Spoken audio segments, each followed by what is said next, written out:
आपने नामांकन किया और आज सुनने में आ रहा है कि आपका पर्चा खारिज हो गया, क्या कारण मान रहे हैं, क्या पूरा घटनाक्रम? कारण देखिए बहुत सारे हैं और लोगों को समझ में भी आ गए हैं कारण।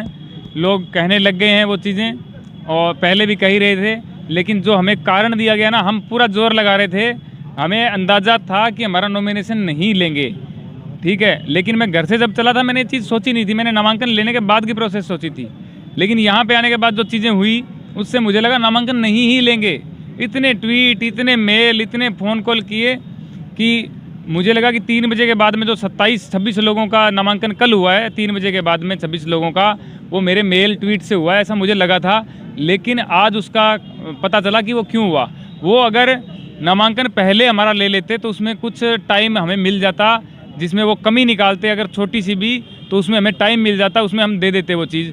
उन्होंने आज हमें ये रीज़न बताया है, अपने मुंह से बोल करके बताया है कि आपका जो नामांकन है वो इस टाइम पे हुआ है 2:58 पे 14 तारीख को।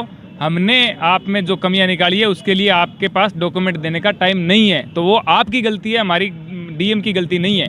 मैंने कहा सर आपने 5 बजे नॉमिनेशन लिया है, 2:58 पे नहीं लिया है। तो उन्होंने कहा तो फिर क्या हो गया, 5 बजे लिया तो आपके लिए लिया है नॉमिनेशन, तो वो भी नहीं लेना था। मैंने कहा सर वो लेना था, लेकिन आपने टाइम क्या लिखा है 11:59 PM 14 तारीख, तब तक जमा करा सकते हो। इसलिए हम रात को ही डॉक्यूमेंट तैयार करके 10:15 बजे के लगभग यहाँ पे आए थे। और यहाँ पे आने के बाद में वेट किया, डीएम सर आए। डीएम सर आते ही बात सुनी नहीं, उन्होंने बोला भगाओ इनको, यहाँ पे पिकनिक मनाने आए हैं, ये तेरी नौकरी चली जाएगी, पुलिस वालों को बोला है, और हमें भगाया गया है। फिर हमें लगा कि हम रात को तो नहीं, टाइम गलत लिख दिया होगा, सुबह पहुँचते हैं। सुबह आए, यहाँ पे कोई नहीं 11 बजे एक्सेप्ट कर रहा, कुछ भी नहीं चीज़ें। फिर लाइन में लगे हैं सब लोग, सब प्रत्याशी जो कल थे वो लाइन में लगे हैं। बारी नहीं आई है 3 बजे तक, बारी नहीं आई। फिर 3 बजे बाद धीरे धीरे एक एक करके सबको अंदर लिया है और सबको बोला है कि आपने शपथ नहीं ली, आपके अंदर ये कमी है, वो कमी। डॉक्यूमेंट पेश कर रहे हैं, आज सारे लोग डॉक्यूमेंट पेश कर रहे हैं कि सर 24 घंटे भी नहीं हुए, हम दे रहे हैं डॉक्यूमेंट। कहते हैं आपके पास टाइम ही नहीं है। बताया आपके नामांकन पत्र का खारिज होने का शपथ नहीं ली सर, शपथ नहीं ली ये कारण बताया। जबकि मैंने देखा बाद में, क्योंकि मोदी जी जब शपथ ले रहे थे हम तो यहाँ पे लाइनों में लगे हुए थे, तो मैंने बाद में देखा कि मोदी जी को शपथ सर दिला रहे हैं। और ये शपथ दिलाने का काम जो होता है वो उनका होता है। मैं पहली बार चुनाव लड़ रहा हूँ। अगर मैं ये बोल दूँ कि मैं चुनाव लड़ूंगा, लड़ना चाहता हूँ, तो भी चुनाव आयोग मुझे लड़ाए, ऐसा नहीं है मैं। लेकिन मैंने तो पूरी प्रक्रियाएँ पूरी करके और डॉक्यूमेंट वहाँ पे जमा कराए। लेकिन फिर भी शपथ दिलाने के बारे में, शपथ के बारे में एक शब्द सर ने नहीं बोला। और ये मेरे से पूछ लेते कहाँ है डॉक्यूमेंट, हो सकता है मैं दूसरी जगह कोई फाइल में होता है, मैं निकाल के दे देता। या मेरे को बोलते कि शपथ लोगे या नहीं लोगे, मैं बोलता नहीं लूँगा तो रिजेक्शन होता। मैं बोलता हाँ लूँगा, आप दिलाओ शपथ।